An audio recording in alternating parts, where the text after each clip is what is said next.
Bon, je vous salue dans le nom de notre Seigneur Jésus et nous sommes bénis d'être avec vous ce matin en vue d'apporter la parole de Dieu. Est-ce que vous êtes dans la joie ce matin? Êtes-vous dans la joie? Je ne vous ressens pas comme des gens qui sont dans la joie. Êtes-vous dans la joie ce matin? Même si c'est un temps pluvieux, ça ne nous empêche pas d'être dans la joie, hein? Amen. Alléluia. La foi face aux épreuves et aux tentations. C'est le titre du message de ce matin. La foi face aux épreuves et aux tentations.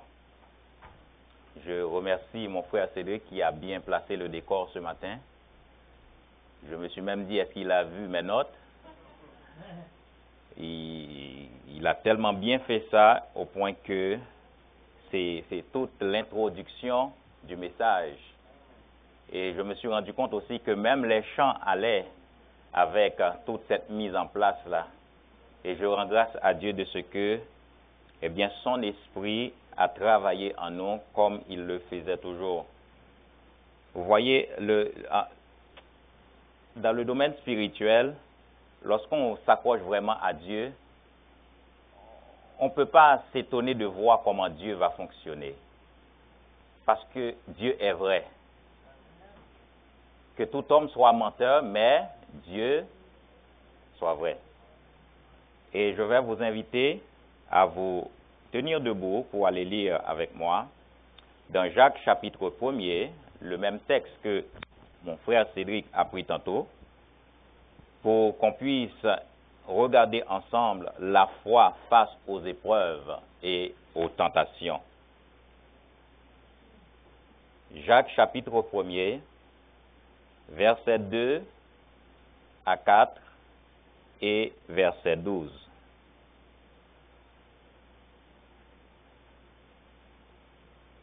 Mes frères, regardez comme un sujet de joie complète les diverses épreuves auxquelles vous pouvez être exposés, sachant que l'épreuve de votre foi produit la patience. Mais il faut que la patience accomplisse parfaitement son œuvre, afin que vous soyez parfaits et accomplis sans faillir en rien. Verset 12. Heureux l'homme qui supporte patiemment la tentation, car après avoir été éprouvé, il recevra la couronne de vie que le Seigneur a promise à ceux qui l'aiment. Mettez-vous, s'il vous plaît. Vous savez, ma bien-aimée, autant que moi, que la vie est faite d'épreuves et de tentations. Et vous savez aussi que la tentation a saboté la destinée du premier Adam, et Jésus lui-même n'a pas été exempt de tentation non plus. Mais gloire soit rendue à Dieu, il s'en était bien sorti. Il n'est pas tombé dans la tentation du diable. Car la Bible nous dit dans Hébreux chapitre 4, verset 15, « Car nous n'avons pas un souverain sacrificateur qui ne puisse compatir à nos faiblesses, mais au contraire, il a été tenté en toutes choses, sans commettre de péché. » La foi face aux épreuves, c'est toute une expérience à faire, la foi. Et il ne faut pas s'empresser de dire qu'on a, ou bien qu'on est homme de foi ou femme de foi. La vraie foi se voit véritablement dans l'épreuve ou face à l'épreuve. Et c'est ainsi qu'on va réaliser, eh bien, sur quoi on s'est basé ou sur quoi on se base dans le cadre de notre vie, dans notre marche avec le Seigneur Jésus. Si nous regardons un peu dans le livre des Hébreux, Hébreux chapitre 11, la Bible définit la foi et dit ceci. Or, la foi est une ferme assurance des choses qu'on espère, une démonstration de celles qu'on ne voit pas. Au verset 2, il dit, pour l'avoir possédé, les anciens ont obtenu un témoignage favorable. Donc, vous voyez que la foi n'est pas seulement le fait de recevoir quelque chose de Dieu en faisant confiance, en faisant confiance à Dieu. Le verset 2 nous permet de comprendre aussi que la foi peut être l'objet d'un témoignage favorable. Vous pouvez prier ou bien s'attendre à quelque chose, vous pouvez vous attendre à quelque chose de la part de Dieu et que Dieu te l'accorde. Mais il y a des cas où est-ce que, eh bien, c'est un témoignage, c'est un rapport qui va donner concernant toi. Il y a un rapport qui va sortir. Il y a un rapport qui va sortir. Quand nous prenons un homme comme Enoch, par exemple, Enoch n'a pas reçu quelque chose. Mais la Bible relate qu'Enoch était un homme de foi. La Bible dit que c'est par la foi, si nous regardons ça, au verset 5, qu'Enoch fut enlevé pour qu'il ne vit point la mort et qu'il ne parut plus parce que Dieu l'avait enlevé. C'est par la foi qu'il a pu vivre cette expérience. C'est par la foi. Au verset 3, il dit, c'est par la foi que nous reconnaissons que le monde, voyez, il n'y a rien qu'on est en train de recevoir là. C'est par la foi que nous reconnaissons que le monde a été formé par la parole de Dieu. En sorte que ce qu'on voit n'a pas été fait de choses visibles. La foi nous donne d'avoir une révélation de ce Dieu. Il nous donne d'avoir cette révélation.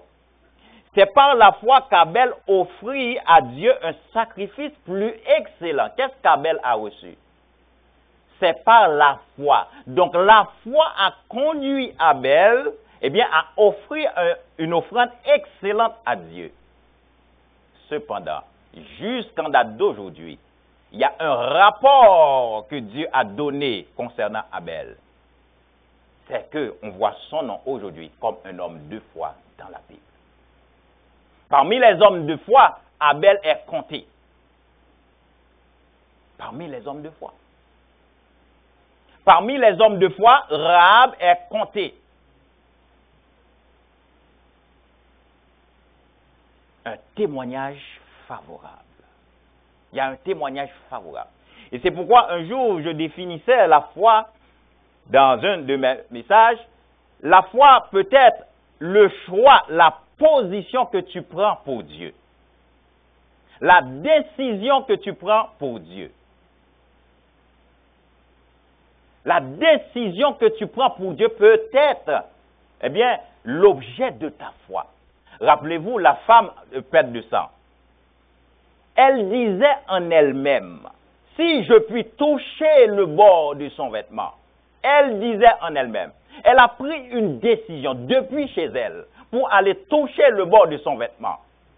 Et la Bible appelle ça la foi. La Bible appelle ça la foi. Une décision est prise. Elle a fait le choix de ne plus marcher après les médecins, mais cette fois-ci, elle dit, je cherche quelqu'un qui s'appelle Jésus-Christ de Nazareth. Mon objectif est de toucher le bord de son vêtement. Et ma guérison est certaine.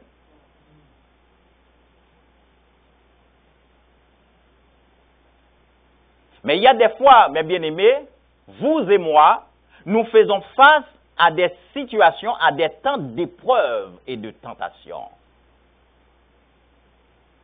Face à ces temps d'épreuve et de tentation, il y a un élément capital qu'on se doit d'avoir, la foi. Et Jacques vient de nous enseigner tantôt, il nous dit que, eh bien, la foi peut être éprouvée. La foi peut être éprouvée. Mais en même temps, il faut avoir la foi quand la foi est éprouvée.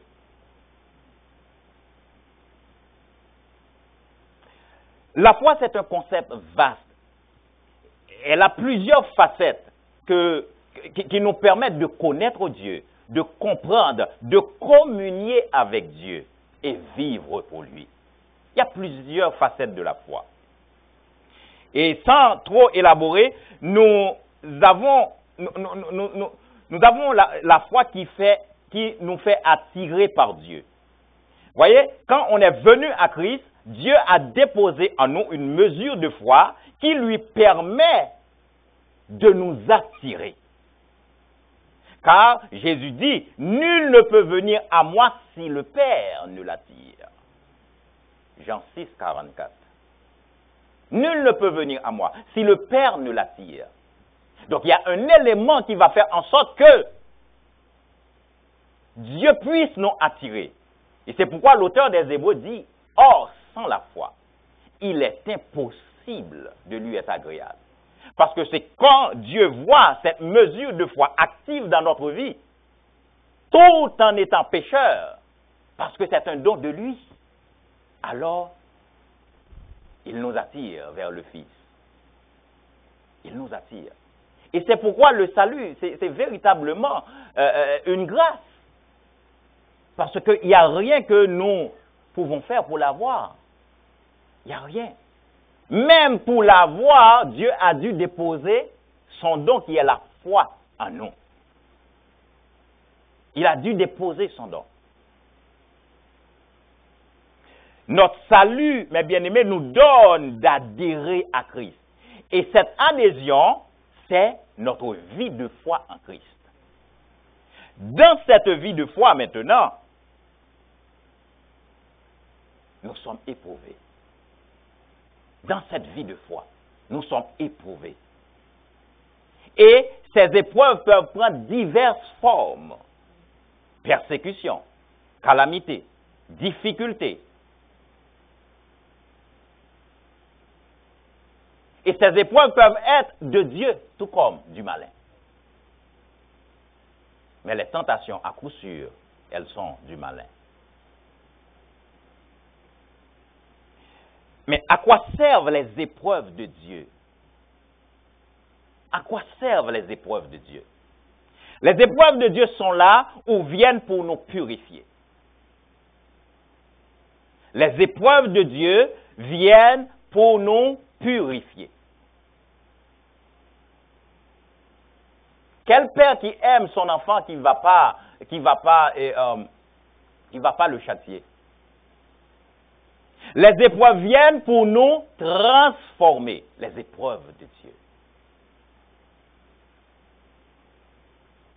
Or, fort souvent, lorsqu'on est dans l'épreuve ou face aux épreuves, on veut que Dieu nous fasse sortir rapidement. Et Dieu prend le plaisir de nous laisser dans ces épreuves. Les épreuves viennent pour nous rendre matures. Pour nous rendre matures. Parce que Dieu a un trajet beaucoup plus long à faire avec nous. Il dit, il va nous préparer pour que l'on puisse avoir le stamina, la base suffisante pour faire face à ceux qui s'en viennent. Il nous mûrit dans les épreuves. Il nous mûrit. Les épreuves sont pas faites pour nous détruire. Non. Les épreuves ont pour finalité de révéler ou glorifier Jésus-Christ. Elles ont pour finalité de révéler Jésus-Christ. Et c'est pourquoi l'épreuve de notre foi produit quelque chose qui est dans le caractère même de Jésus, la patience. L'épreuve de notre foi produit la patience.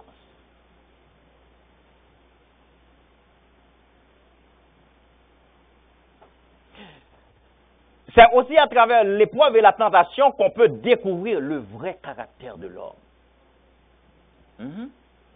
À travers l'épreuve et la tentation, c'est là véritablement qu'on va découvrir le vrai caractère de l'homme.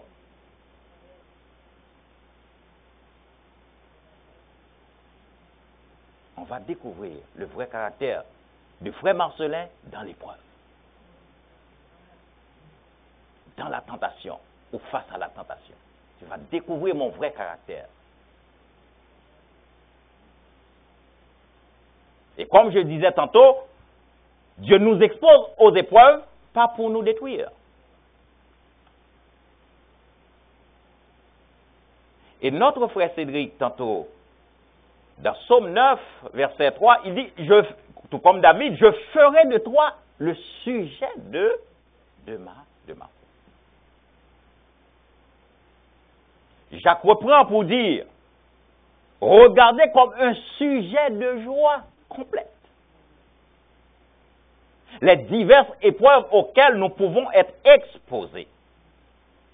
Pourquoi? C'est parce qu'il y a un avantage qui en découle, mes bien-aimés, si on sait toutefois comment s'y prendre. Il y a un avantage quand on passe par les épreuves de Dieu et qu'on obéisse à Dieu dans ces épreuves-là. Lorsque ta foi est éprouvée, sache que c'est toi que Dieu vise. C'est toi que Dieu vise quand il est en train d'éprouver ta foi. C'est toi-même. Il y a un travail qu'il veut faire en toi. Il y a un travail qu'il veut faire. Soit qu'il veut détruire quelque chose en toi, soit qu'il veut faire une mise à niveau pour te faire passer à un autre palier dans sa relation avec toi. Il y a quelque chose qui peut faire obstacle à la gloire de Dieu dans ta vie. Et Dieu dit, ce que je veux accomplir par ta vie, il faut absolument que je déracine ça. Alors je vais te faire passer par une épreuve. C'est ainsi que Dieu, dans Genèse chapitre 3, 17, il dit à Abraham, marche devant ma face, sois intègre. Parce que là où je m'en vais avec toi là, il faut que tu marches dans l'intégrité de ma parole. Marche devant ma face, sois intègre. Voyez, la journée le parcours que je vais faire avec toi, Abraham, il faut que tu restes dans le couloir de mon intégrité. Il faut que tu y restes. L'épreuve de notre foi en Christ vise à produire la patience, comme le dit Jacques. L'épreuve de notre foi produit la patience.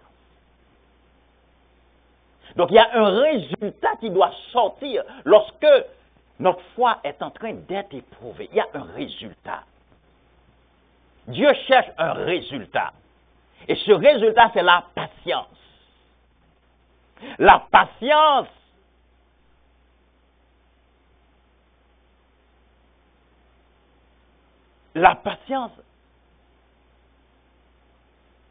à l'égard de Dieu. La patience, Dieu veut que la patience puisse sortir de nous. La patience pour s'attendre à Dieu. On n'est pas toujours patient pour s'attendre à Dieu. On veut un Dieu qui agit ipso facto, rapidement. Mais Dieu fait les choses en son temps. Le temps de Dieu peut être la prochaine seconde, tout comme il peut être 10 ans. Et c'est là le véritable challenge, dans l'attente. C'est le temps d'attente qui fait toujours défaut à l'homme.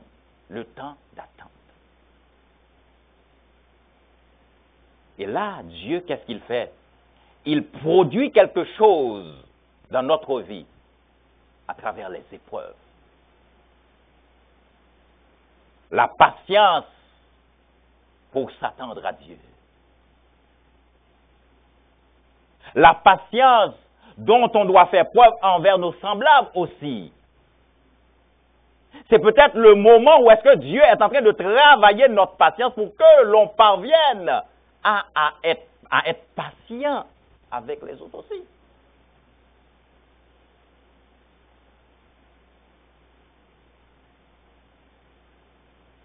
La patience. L'épreuve de notre foi produit la patience.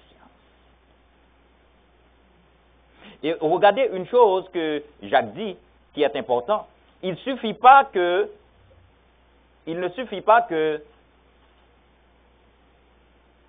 l'épreuve de notre foi produit la patience. C'est comme si la patience a un travail profond qu'elle va faire. Au verset 4, il dit, mais il faut que la patience accomplisse parfaitement son œuvre. C'est-à-dire que tant et aussi longtemps tu n'as pas atteint le niveau attendu de Dieu, tu vas continuer à être dans cette épreuve-là. Il faut que la patience accomplisse parfaitement son œuvre. Dieu a arrêté d'avance ce qu'il veut accomplir en toi et par toi. Alors il se dit, j'ai besoin de toi à ce niveau. Que tu sois content ou pas, eh bien, il va t'éprouver pour que tu atteignes ce niveau-là. Mais maintenant, tu as des décisions à prendre. Est-ce que tu vas rester soumettre à ces temps d'épreuve?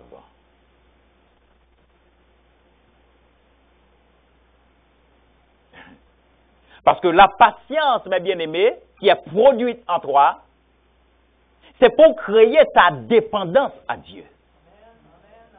C'est ça que Dieu veut travailler. Dieu veut travailler ta dépendance à lui.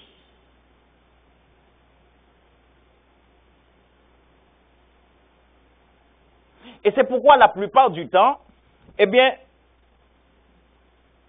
on tente de justifier notre foi qui nous fait sortir des épreuves. Je suis passé par une épreuve et là, j'ai tendance à montrer que j'ai prié beaucoup, j'ai jeûné beaucoup. Vous voyez, ça c'est ma foi, ma petite foi là. J'exhibe ma petite foi pour montrer que j'ai prié beaucoup, j'ai loué beaucoup, j'ai jeûné beaucoup. Donc, je suis en train d'exhiber ma foi.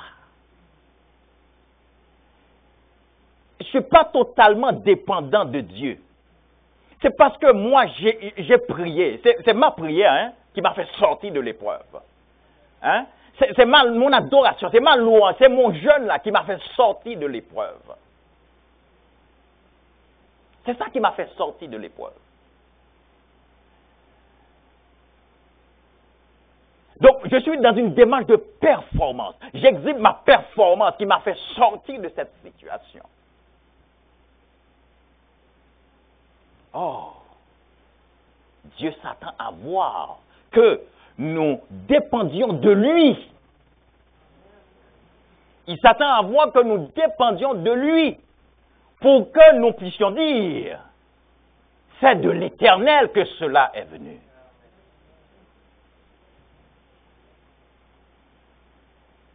C'est de l'Éternel que cela est venu. Oui, tu as prié. Oui, tu as jeûné. Oui, tu as adoré. Et trop souvent, nous sommes tellement embarqués, emballés dans les activités même de l'Église. On se croit être homme de foi, femme de foi. Mais c'est dans la tentation ou face à la tentation, face aux épreuves et face aux épreuves, dans les épreuves, qu'on va véritablement découvrir est-ce que ce n'était pas de manière religieuse qu'on faisait ce qu'on faisait? Est-ce qu'on était véritablement dans la foi? Ou est-ce qu'on avait véritablement la foi? Parce que tôt ou tard, mes bien-aimés, ta foi va être éprouvée. Ta foi sera éprouvée tôt ou tard. Tôt ou tard, il va éprouver. Il sera éprouvé, tôt ou tard. Ce n'est pas parce qu'on est enfant de Dieu que les épreuves ne viennent pas frapper à notre porte. Regardez avec moi 2 Timothée. 2 Timothée, chapitre 3, verset 10 à 12. 2 Timothée, chapitre 3, verset 10 à 12.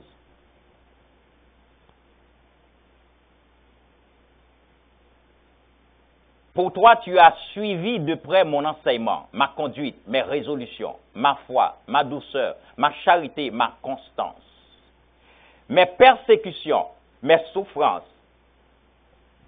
À quelle souffrance n'ai-je pas été exposé à Antioche, à Icône, à Lystre? Quelle persécution n'ai-je pas supporté? Et le Seigneur m'a délivré. Ça, c'est un homme éprouvé qui est en train de parler ici. Il est en train de montrer par quoi il est passé. Et c'est pourquoi il pouvait dire, j'ai combattu le bon combat. J'ai gardé la foi. Et maintenant, la couronne de justice m'est réservée. Ces choses pouvaient lui faire reculer, abandonner Dieu. Mais il a gardé la foi.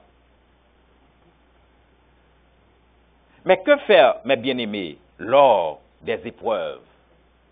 Que faire lors des épreuves et de la tentation? Que faire? Premièrement, lors des épreuves et de la tentation, il faut s'attendre totalement à Dieu. Ne compte pas sur toi-même. Ne compte pas sur ce que toi, tu as réalisé ou tu sais réaliser. Compte totalement sur Dieu. Avoir une dépendance totale à Dieu. Vous savez pourquoi? À cause de l'amour de Dieu. Notre sœur Francine a chanté tantôt, hein? À cause de son amour. Hein? Même si la pluie tombe, hein? Que la pluie tombe, que le vent souffle, il prend soin de moi par son amour. Par son amour. Donc je m'attends à Dieu. J'ai une dépendance à Dieu à cause de son amour pour moi, pour toi. À cause de son amour. Romains 8, 31, 35 disons. Romains 8, 35. Romains 8, 35. Qui nous séparera de l'amour de Christ? Sera-ce la tribulation ou l'angoisse, ou la persécution ou la faim, ou la nudité ou le péril ou l'épée? Selon qu'il est écrit, c'est à cause de toi qu'on nous met à mort tous les jours, qu'on nous regarde comme des brebis destinées à la boucherie. Mais dans toutes ces choses, nous sommes plus que vainqueurs par celui qui nous a aimés. Car j'ai l'assurance que ni la mort, ni la vie, ni les anges, ni les dominations, ni les choses présentes, ni les choses à venir, ni les puissances, ni les hauteurs, ni la profondeur, ni aucune autre créature ne pourra nous séparer de l'amour de Dieu manifesté en Jésus-Christ, notre Seigneur. Je m'attends à Dieu pas parce que je crois être juste. Je m'attends à Dieu sur la base de son amour pour moi. Sur la base de son amour. Et c'est pourquoi, mes bien-aimés, il est important maintenant de savoir ce que la parole de Dieu dit à ton sujet. Il est important de le savoir. Parce que quand tu te présentes, d'accord, au tribunal, l'avocat qui va te défendre, il a des textes de loi sur lesquels il va se baser pour pouvoir, chercher ta défense. Toi, tu as quel texte de loi pour te présenter, pour te justifier? Tu as quel texte de loi? On doit se baser sur sa parole. Et en méditant sa parole, nous avons découvert que, son amour est immense pour toi et pour moi. Dans Psaume 23, verset 4, il dit, quand je marche dans la vallée de l'ombre de la mort, je ne crains aucun mal. C'est ma dépendance à lui qui fait en sorte que je ne crains aucun mal. Mon frère Stéphane est costaud. Si j'ai ma dépendance à lui, je n'ai pas peur que l'autre vienne me frapper. Non, je sais qu'il ne peut pas venir me frapper. Il est costaud. Je suis tellement dépendant de lui. Donc quand je marche dans la vallée de l'ombre de la mort, je ne crains aucun mal. Parce que je suis tellement dépendant de lui. Je sais qu'il est dans mon dos. Sa houlette et son bâton me rassurent. J'ai cette garantie-là. Je n'ai pas besoin que quelqu'un me le dise. J'ai cette garantie ancrée en moi. Sa houlette et son bâton me rassurent. Que la pluie tombe, que le vent souffle, sa houlette et son bâton me rassurent. Qu'il neige, sa houlette et son bâton me rassurent.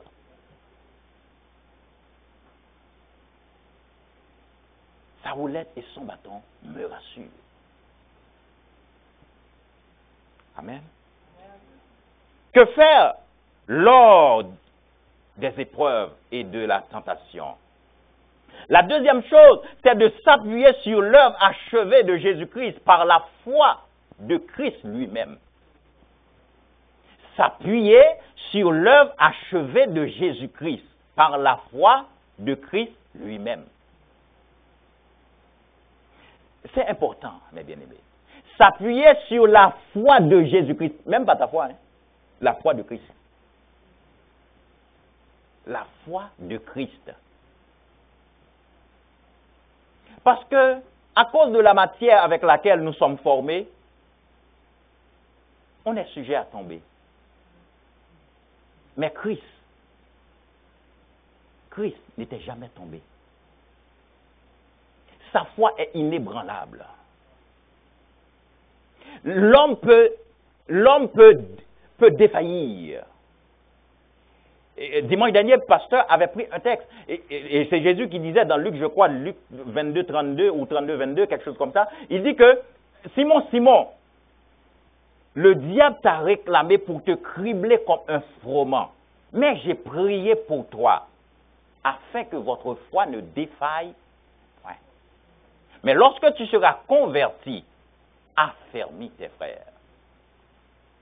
Simon était avec Jésus. Simon était avec Jésus. Ils ont passé un bon moment. Mais Jésus pouvait voir que par les attaques dont il a été l'objet, sa foi pouvait défaillir. Et alors il a pris les devants pour prier pour lui, pour l'affermir, afin qu'il puisse s'appuyer sur le roc. Voyez, le roc solide qu'est Jésus. Ce même Pierre, sur la parole de Jésus-Christ, commençait à marcher sur l'eau. Il était en train de marcher sur l'eau. Il a fait le pas de foi. Il était dans la foi. Lorsqu'il marchait sur l'eau, il était dans la foi. Mais subitement, une épreuve est arrivée, manifestée par une sorte de vent. Paf! Il est paniqué par ce vent. Il est paniqué. Sa foi défaille. Sa foi défaille. Sa foi n'était plus complète. Sa foi n'était plus complète. Il y a un manquement dans sa foi. Sa foi est diluée. Elle n'était plus à 100%.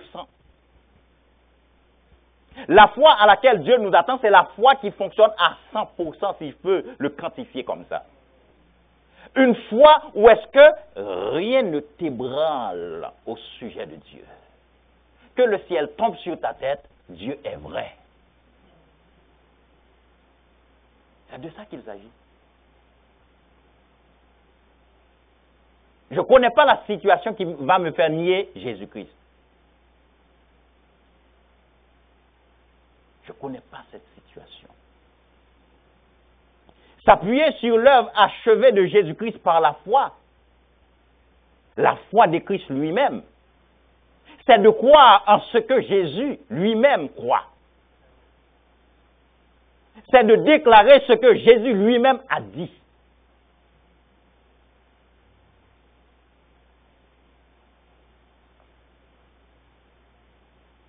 Je crois en ce qu'il croit. De telle sorte que ce que je poursuis là, ce n'est même pas pour me satisfaire, mais c'est pour le satisfaire lui-même. C'est pas pour me satisfaire. C'est pas pour chercher mes propres intérêts. Mais je cherche à voir comment est-ce que lui par-dessus tout, soit glorifié dans ça. Au milieu des épreuves, c'est ça qu'il faut chercher, d'abord et avant tout. Mais je dois me baser sur quelque chose qui me donne la garantie, l'assurance.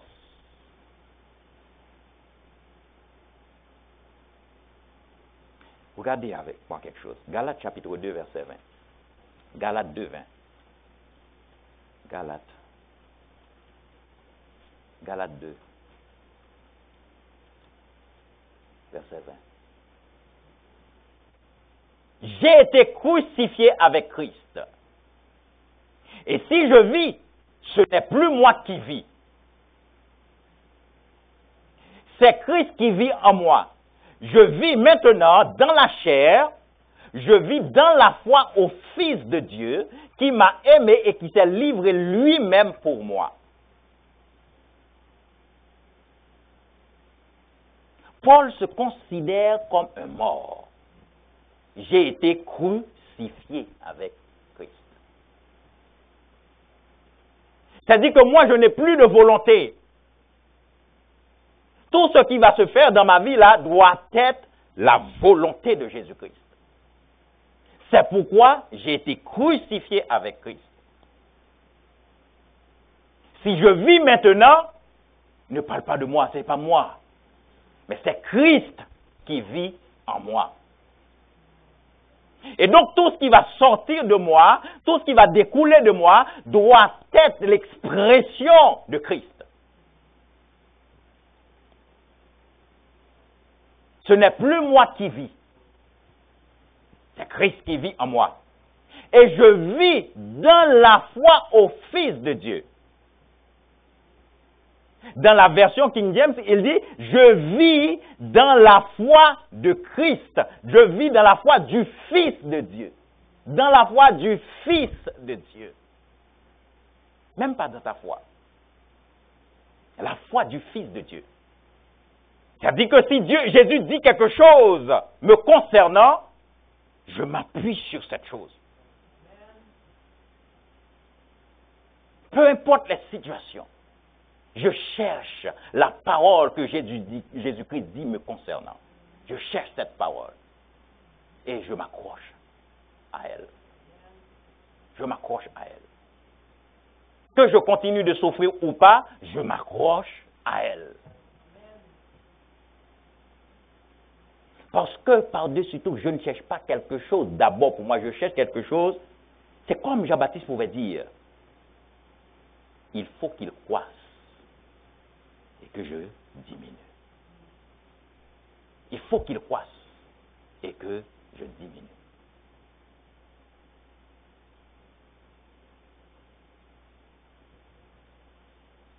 Je vis dans la foi au Fils de Dieu qui m'a aimé. Vous voyez? L'amour de Christ, qui m'a aimé et qui s'est livré lui-même pour moi. Je vis dans la foi parce qu'il m'a aimé. Parce qu'il m'a aimé.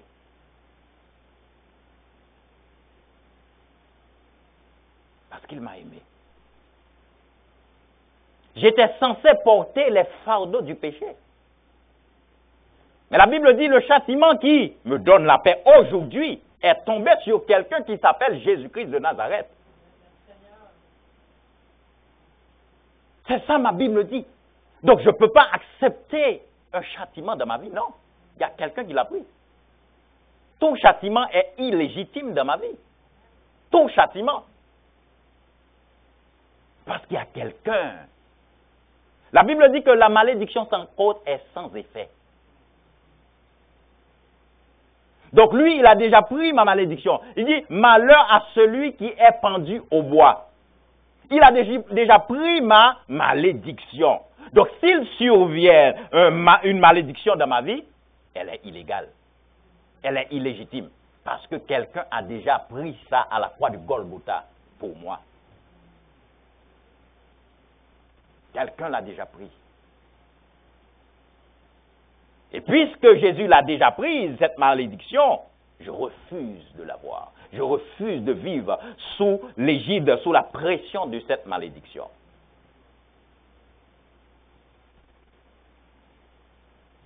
Il dit dans Jean 19, 30, je crois, tout est accompli. Tout. Tout est accompli. Tout est accompli. Je crois en ce que Jésus croit.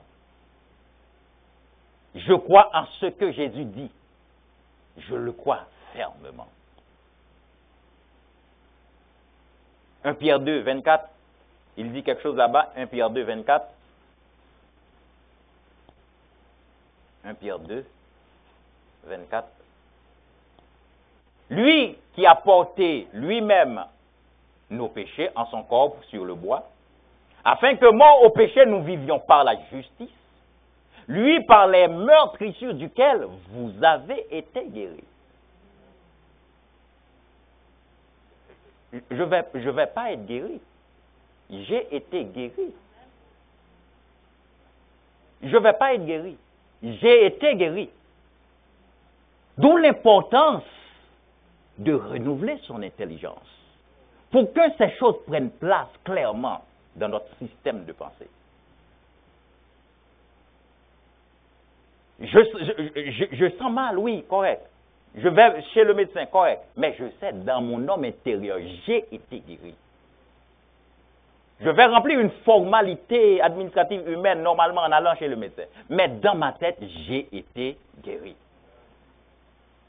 J'en suis pas responsable. Il y a quelqu'un qui s'appelle Jésus-Christ qui me donne cette assurance.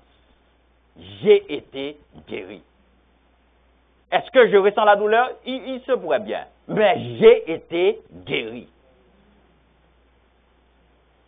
J'ai été guéri. J'ai été guéri. C'est ça l'assurance qu'on a en Jésus-Christ. Sinon, Satan va nous jouer des tours, mes bien-aimés. Il va nous jouer des tours. Il va se baser sur certaines choses pour créer le doute. L'incrédulité peut prendre place en nous. Mais lorsqu'on s'appuie sur l'œuvre achevée de Jésus-Christ, il n'y a personne qui va refaire ce que Jésus a fait. Ce qu'il a fait, c'est fini. Il a dit, tout est accompli. Tu n'as pas porté de malédiction. Tout est accompli. J'ai accompli tout. Le voile n'a pas à être déchiré une deuxième fois. Il l'a fait une fois pour toutes. Une fois pour toutes. Une fois pour toutes. Frère, Jésus-Christ est tellement bon. Regardez. Il dit, tout est accompli. Il l'a fait vraiment une fois pour toutes. Sinon, chaque fois que vous péchez, j'ai péché, automatiquement, il fallait avoir à nouveau le salut. Il fallait avoir à nouveau le salut. Mais il l'a fait une fois pour toutes. Une fois pour toutes. Et c'est pourquoi maintenant, il donne une porte de sortie. Il dit, dans votre marche avec moi, il se peut bien que vous glissiez. Il se peut bien que vous tombiez. Il donne une porte de sortie. Si nous confessons,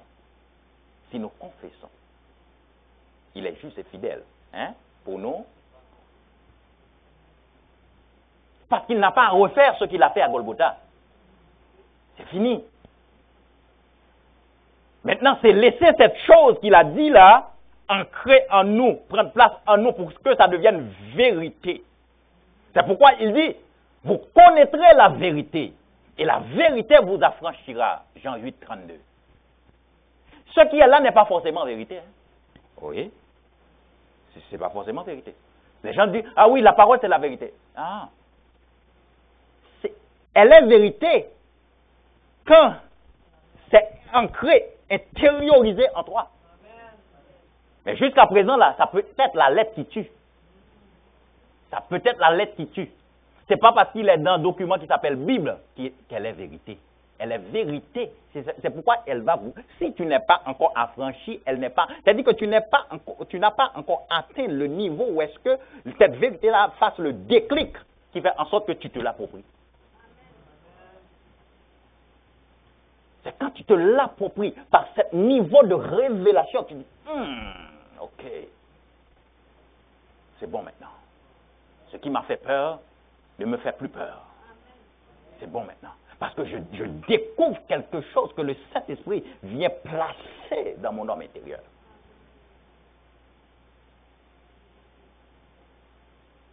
Alors, vous connaîtrez la vérité.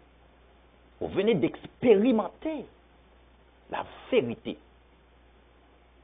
Vous connaîtrez la vérité. Et la vérité vous affranchira. Parce que la vérité doit faire une transformation en toi. La façon que tu as pensé quelques secondes de cela, en connaîtrant la vérité, il y a un shifting qui est fait, il y a une transformation totale qui est faite. L'homme que tu étais la seconde avant, tu ne l'es plus.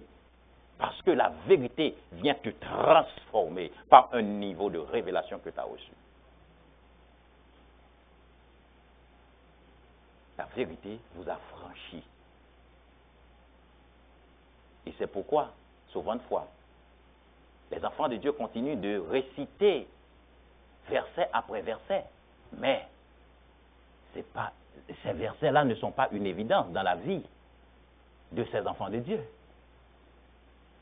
Ce n'est pas une évidence. Ce n'est pas parce que c'est dans la Bible que c'est devenu évident, non. Mais est-ce que ça te dit véritablement quelque chose?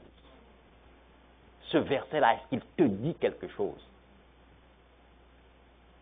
Voyez?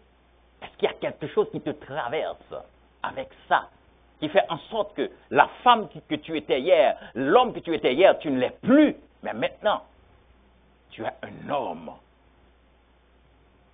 affermé, véritablement affermé dans la foi, par le niveau de révélation que cette parole t'a amené.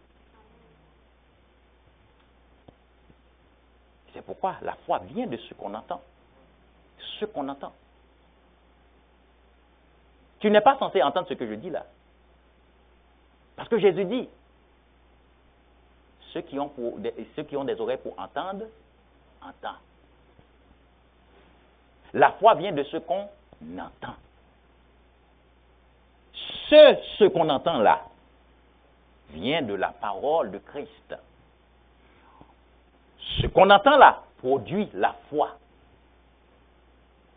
Et tout le monde n'entend pas. Et c'est pourquoi tout le monde n'a pas la foi. Parce que si tout le monde entend, tout le monde aurait la foi.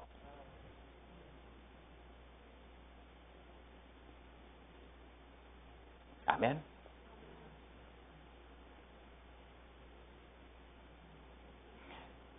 « 1 Jean 5, 3. Face à la tentation. 1 Jean 5, 3. Je suis tout près de 1 Jean 5.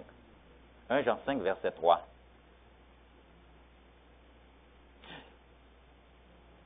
La Bible dit tantôt dans Jacques 1, 12, il dit « Heureux l'homme qui supporte patiemment la tentation », pas vrai? Heureux l'homme qui supporte patiemment la tentation. Heureux l'homme qui supporte patiemment la tentation, car après avoir été éprouvé, il recevra la couronne de vie que le Seigneur a promis à ceux qui l'aiment. Car l'amour de Dieu consiste à garder ses commandements. L'amour de Dieu consiste à garder ses commandements. Donc ceux qui l'aiment, qui vont pouvoir passer l'étape de la tentation, ce sont ceux qui gardent les commandements de Dieu. Car l'amour de Dieu consiste à garder ses commandements. Et ses commandements ne sont pas pénibles. Parce que tout ce qui est né de Dieu triomphe du monde. Et la victoire qui triomphe du monde, c'est notre foi. C'est notre foi. Les temps sont durs, mes bien-aimés. Dans ce monde, si je demande comment ceux qui sont encore au loin de Jésus font, comment ils font, c'est dur. C'est dur. C'est dur. C'est dur.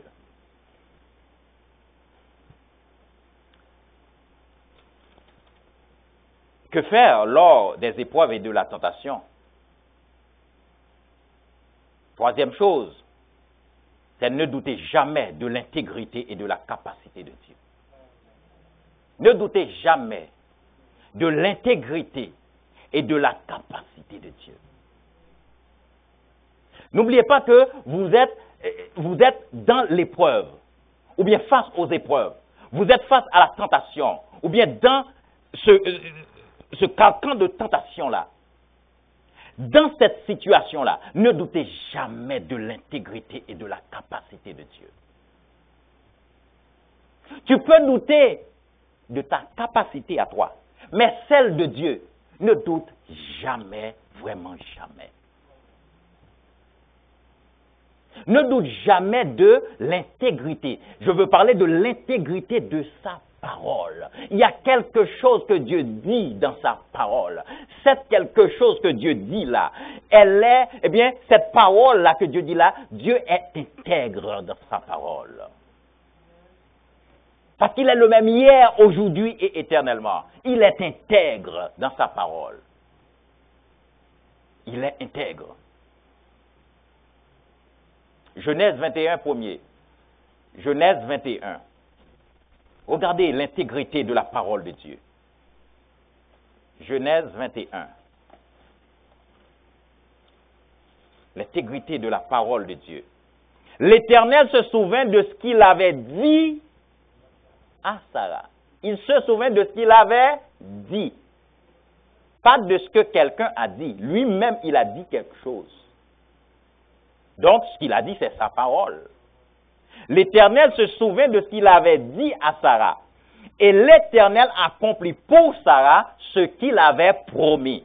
L'intégrité de sa parole. L'intégrité de sa parole. Dieu ne faillit pas à ce qu'il avait dit ou ce qu'il avait promis. Et dans Jérémie 1er, verset 12, il dit, « Car je veille sur ma parole pour l'exécuter. » L'intégrité de sa parole. L'intégrité de sa parole.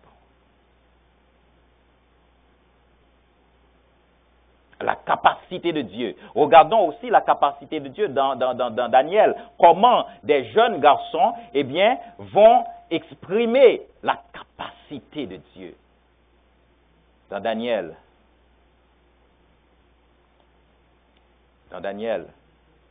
chapitre 3. Daniel, chapitre 3. Daniel, chapitre 3.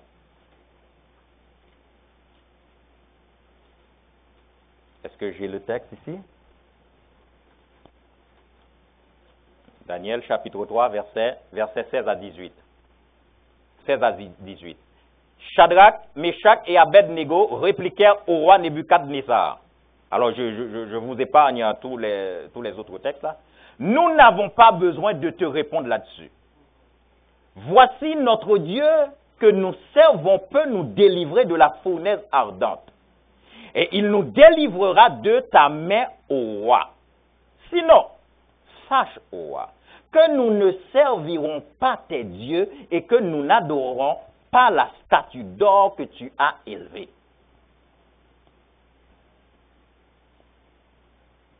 Ces jeunes garçons-là, ils croient en la capacité de Dieu.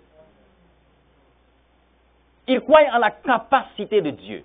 Et c'est pourquoi ils ne sont pas ébranlés de toutes les paroles du roi, de toutes les dispositions du roi. Ils ne sont pas ébranlés. Ils croient en la capacité de leur Dieu. Il dit, le Dieu qu'ils servent là va les délivrer de la main du roi. Tu ne vas pas m'apprendre quelque chose, roi. Moi, je sais que ma délivrance est certaine. Ton épreuve là ne va pas me faire faillir. Non, je sais que Dieu va me délivrer. Comment? Je ne sais pas. Mais j'ai une seule assurance qu'il va le faire. La seule chose, il va le faire. Ne doutez jamais de l'intégrité et de la capacité de Dieu. Ne doutez jamais. Romains chapitre 4. Romains chapitre 4. Versets 19 et 20.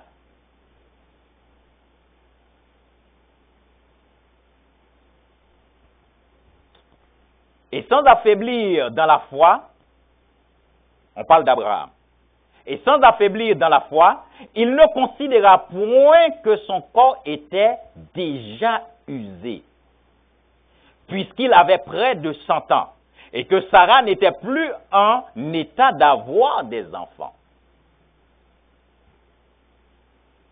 Donc, vous voyez, donc on peut être dans la foi, et on est devenu faible dans la foi, tout en étant dans la foi. Donc, vous voyez une autre facette de la foi. Il ne suffit pas de dire que j'ai la foi. Donc, le fait que je marche avec Christ, je suis dans la foi. Mais dans cette foi, dans cette marche avec Christ, dans cette vie de foi avec Christ, on peut devenir faible. Dans quoi? Dans la foi. La Bible dit, et sans affaiblir dans la foi. C'est ce qui est arrivé à Pierre sur l'eau. Il a affaibli dans la foi. Il était dans la foi. Mais à un certain moment, il y a quelque chose qui vient diluer sa foi. Donc, faiblesse dans sa foi. Sa foi n'était plus au niveau de départ. Sa foi était affaiblie. Et sans affaiblir dans la foi, l'épreuve ou les épreuves, la tentation ou les tentations peuvent venir affaiblir ta foi. Et c'est pourquoi le titre du message, la foi face aux épreuves et aux tentations. La foi face aux épreuves et aux tentations. Et sans affaiblir dans la foi. Sa formule, c'est quoi? Il ne considéra point que son corps était usé. Vous savez pourquoi il ne considère pas ça? C'est parce qu'au-delà de cette situation, il sait que Dieu lui-même, il sait prendre des choses, il sait amener des choses à l'existence, des choses qui n'étaient pas. S'il sait amener des choses à l'existence, même celles qui n'étaient pas, alors ce n'est pas mon corps qui est usé qu'il ne peut pas restaurer. Ce n'est pas mes cellules usées qu'il ne peut pas restaurer. Dieu n'a besoin de rien pour faire quelque chose. Oh, me voici déjà bien portant. Je ne suis qu'usé. Alors Dieu peut se servir de ce même matériau usagé que je suis pour faire son miracle. Il peut. Parce que sans matériau, il travaille. Qu'en est-il s'il y a matériau? Il travaille pareil. Alors Abraham dit, attends, je vais faire un pas en arrière, même si je suis dans cet état, je ne considère pas ce que je vois. Et c'est pourquoi la Bible dit, je crois dans 2 Corinthiens 4, 18, il dit, les choses visibles sont passagères et les choses invisibles sont éternelles. Donc si je puis voir quelque chose, la Bible me permet de comprendre que je dois le considérer comme quelque chose de passagère. Elle est là pour un temps. Elle est là pour un temps. Si mes yeux naturels puissent le voir, c'est dire qu'elle est là pour un temps. Mais ce que Dieu cache pour moi dans le surnaturel, dans l'invisible, elle est éternelle et personne ne peut le détourner.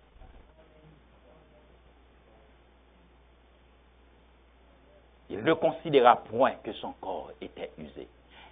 Il n'a pas fait semblant. La foi n'est pas faire semblant, non. Ton corps est usé, et c'est pourquoi la Bible mentionne que son corps était vraiment usé. Mais il ne considère pas cette situation comme étant une faiblesse pour lui. Paul pouvait dire, je suis faible, alors je suis fort. Parce que sa grâce s'accomplit dans ma faiblesse. Dans ma faiblesse. Et pourquoi sa grâce s'accomplit dans ma faiblesse? Parce qu'il m'a aimé le premier. Ce n'est pas quelque chose que je fais pour que sa grâce s'accomplisse dans ma faiblesse. C'est parce que lui-même, il a déposé son amour en moi. Il a réservé une partie dans son cœur pour moi. J'ai fait rien. Mais lui, tout bonnement, il a décidé de réserver une place dans son cœur pour moi.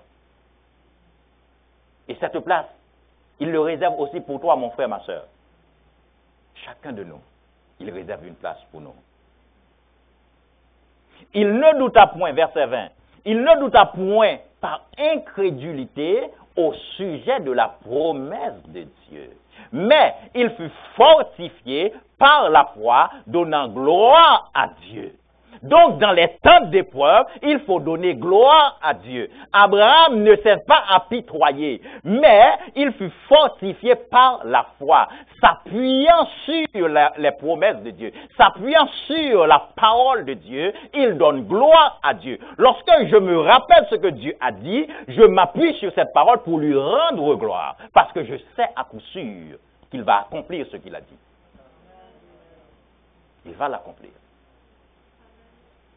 C'est l'attitude qu'on devait avoir, mes bien-aimés, face aux épreuves, face aux tentations.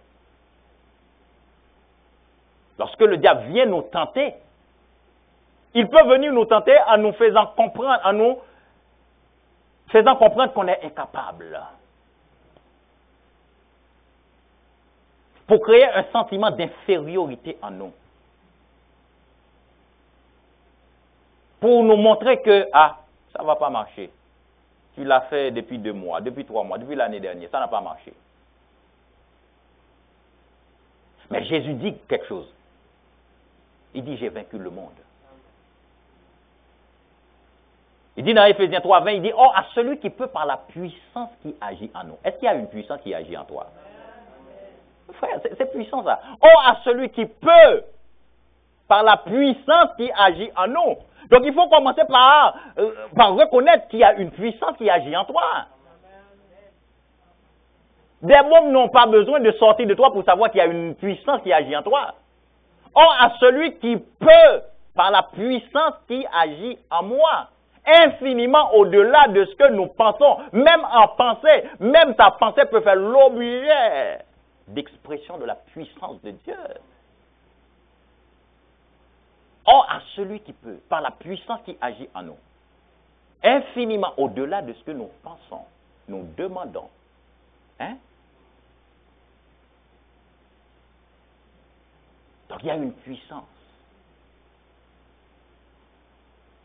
Il dit, ce qui est en moi est plus fort que celui qui est dans le monde. Donc, ce n'est pas moi qui vais faire Jésus. C'est parce que toi-même, tu as décidé un beau jour de placer quelque chose en moi. Alors, ce quelque chose-là doit faire quelque chose pour ta gloire. C'est toi qui l'as mis. Comment ça va se faire? Je ne sais pas. C'est toi, Jésus, qui sais. C'est toi qui sais. Il ne douta point par incrédulité au sujet de la promesse de Dieu. Mais il fut fortifié par la foi, donnant gloire à Dieu. Fortifié par la foi. Donc vous voyez, même pour donner gloire à Dieu, mes bien-aimés, si tu n'as pas la foi, si tu n'as pas la foi, mon frère, ma soeur, comment tu vas donner gloire à Dieu dans les épreuves? Hein? Tu vas donner gloire à Dieu dans les épreuves?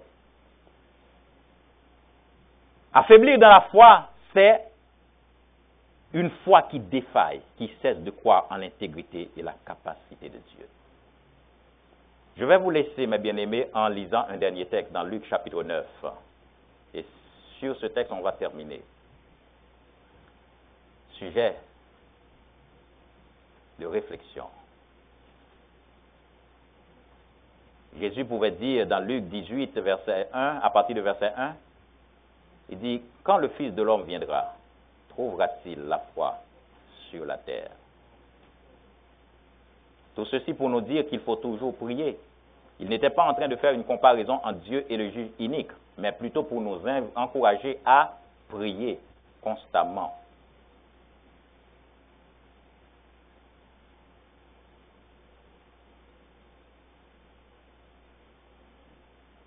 Je disais quoi, tantôt là? Luc? Non, je disais Luc 9, non? Luc 9, verset 1. Je n'ai pas le bon texte. Le texte que je cherche là, c'est le texte où est-ce que...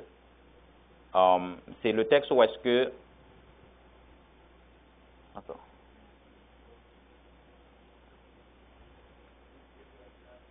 Non.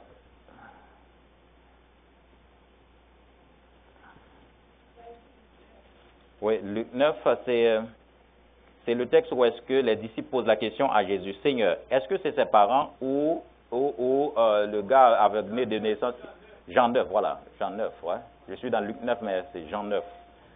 Parfait. Merci, mon frère. Jean 9. Jean 9. Jésus vit en passant un homme aveugle de naissance. Ses disciples lui firent cette question. Rabbi, qui a péché, cet homme ou ses parents, pour qu'il soit né aveugle? Jésus répondit. Ce n'est pas que lui ou ses parents aient péché, mais c'est afin que les œuvres de Dieu soient manifestées en lui. Il faut que je fasse, tandis qu'il est jour, les œuvres de celui qui m'a envoyé. La nuit vient où personne ne peut travailler. Donc il est né de naissance, il est né aveugle de naissance. Mais c'est pour que les œuvres de Dieu soient manifestées. Frère, est-ce qu'il y a quelqu'un qui... Parce que, écoutez, tu voyais ce jeune homme qui s'appelle Jésus. Toi, tu es né aveugle depuis 10 ans, 30 ans, 25 ans, je ne sais pas. Et puis, il déclare, il dit que tu es né aveugle afin que les œuvres de Dieu soient manifestées en toi. Et c'est ce jour-là, 35 ans après, 20 ans après, que tu vas recouvrer la vue.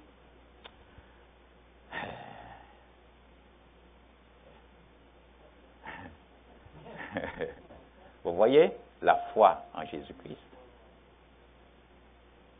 La foi en Jésus-Christ.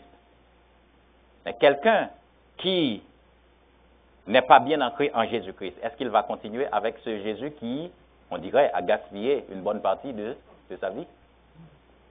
Donc c'est pourquoi, c'est dans l'épreuve, mes bien-aimés, qu'on découvre véritablement le caractère de celui qui se dit être avec Jésus. Que le Seigneur nous fortifie, que le Seigneur nous donne de croire davantage en lui, de continuer à nous appuyer sur lui, afin que, mes bien-aimés, notre foi ne défaille pas, mais qu'on soit toujours enraciné, peu importe les vicissitudes de la vie, qu'on reste pleinement attaché à Jésus-Christ, notre Seigneur et Sauveur. Soyez bénis. Amen.